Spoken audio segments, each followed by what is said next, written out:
Aurten alegin berezia egin dugu jaialdiaren ikusgarritasuna, jaialdi ikusteko erraztasunak jendeari eskaintzeko.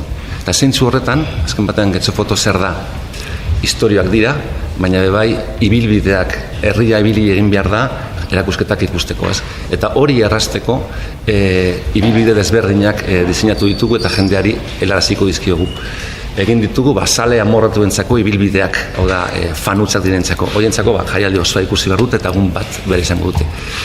Egin dugu, ibilbide bat diseinatu dugu, hiritarrentzako Algorte herrialdean ikusi daitezken erakusketekin. Diseinatu dugu beste bat, Hondartza inguruan, eta azkena guretzat oso importantea da publiko berriak lortzea, eta familientzako eta umeentzako, familian elkarrekin ikusteko ibilbide bat ere diseinatu dugu. Zergaitik konturatu garelako aurtengo programazioan animalien inguruan erakusketa asko zeudela, 4 edo 5, eta horientzako ibilbide berezia hau diseinatu dugu.